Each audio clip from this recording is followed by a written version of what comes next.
Nkwaniriza nate gwe mukwano gwaffe atugoberera era nga nkujukiza nti subscribe updates First Son ate nga ye Chief of Defence Forces General Muhoozi Kainerugaba avuddeyo nate n'alabula abo bonna abaagala okuba nga bataataaganya emirembe mu ggwanga erya Uganda. General Muhoozi avuddeyo n'agamba nti tebajja kukkiriza ebikolwa ng'ebyo eby'okuba nga batabangula eggwanga erya Uganda.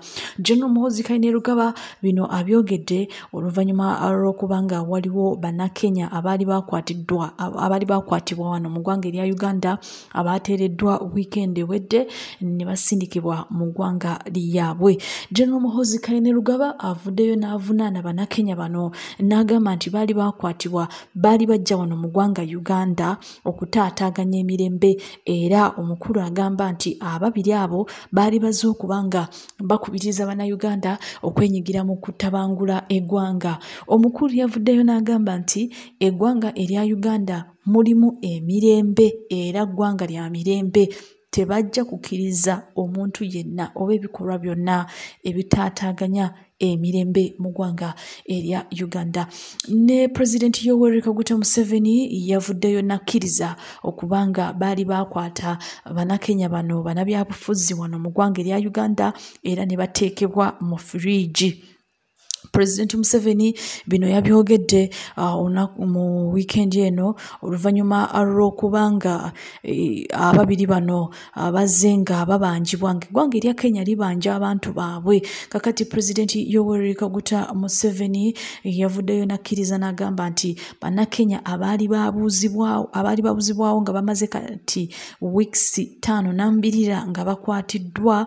Omukulu yavuddeyo n'akikiriza n'agamba nti kituufu babadde babalina wano mu ggwanga erya Uganda era nga babakwata.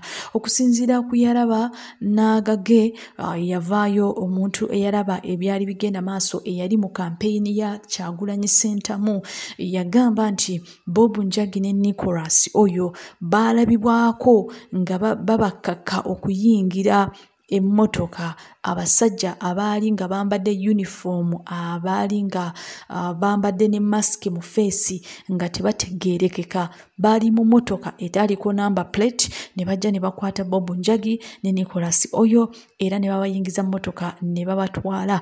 Bob Njagi ne Nicholas oyo nga bannabyabufuzi mu ggwanga erya Kenya nga ba opposition bavaayo ne beegatta ku Kyagulanyi Ssentamu mu kalulu kano aka 2026 nga Kyagulanyi Ssentamu anoonya akalulu era agenda maaso n'okuba nga atalaga ebitundu eby'enjawulo wano mu ggwanga erya Uganda.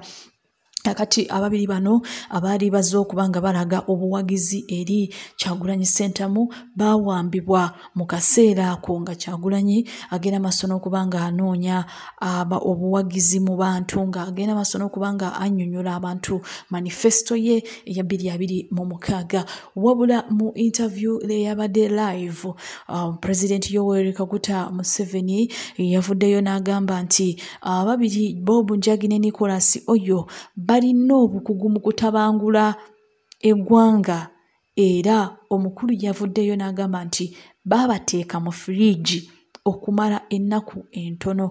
President Museveni ng'amaze decades 4 mu buyinza era nga ne ku mulundi guno yakomyewo nate ng'ayagala ekisanja ekirala okuba nga afuga eggwanga lino nga emyaka emirala 5 yavuddeyo nga we yabuuziddwa ku kibuuzo eky'eggwanga erya Kenya erya Tanzania okutabanguka n'okwekalakasa okwabadde mu ggwanga erya Tanzania ng'abavubuka bavuddeyo ne balaga obutali bumativu mu busungu mu nnaku ne beeyiwa ku nguudo ne beekalakaasa era abavubuka bano baalabiddwako nga beeyiwa ku nkambi z'amagye nga basaba amagye okuwamba basobole okuba nga banunula eggwanga lyabwe mu mikono gya Samia Suluhu Hassan.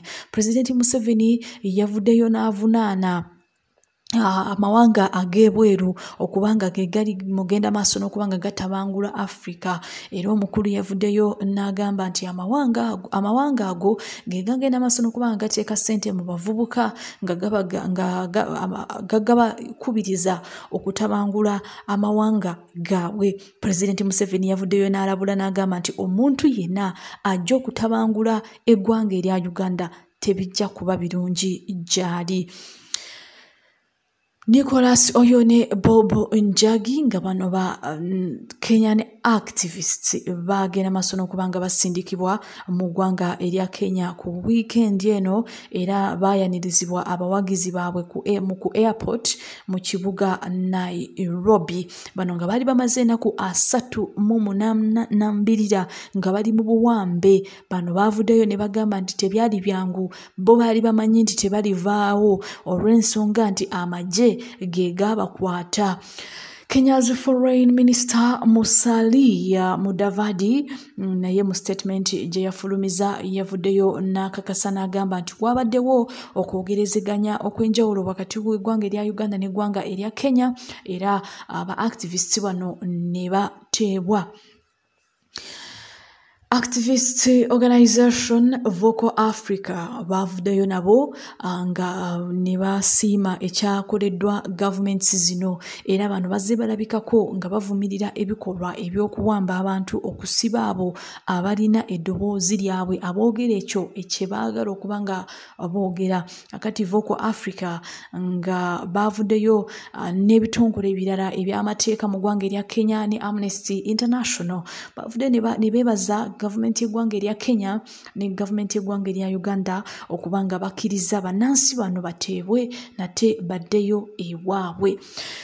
Pulezidenti NUP Robert Kyagulanyi Ssentamu nga naye akyagenda maaso n'okubanga anoonya akalulu mu ggwanga lino erya Uganda naye yavaayo n'avunaana gavumenti y'eggwanga erya Uganda okubanga yatagetinga bannakenya bano okubasiba nga bino byonna Kyagulanyi Ssentamu avunaana gavumenti ya Pulezidenti Yoweri Museveni okubanga ze yeenyigira mu bikolwa eby'okuwamba abantu n'okusiba abantu abo abamuvuganya abo abatakkiririza mu nkola eya National Resistance Movement. Stay tuned.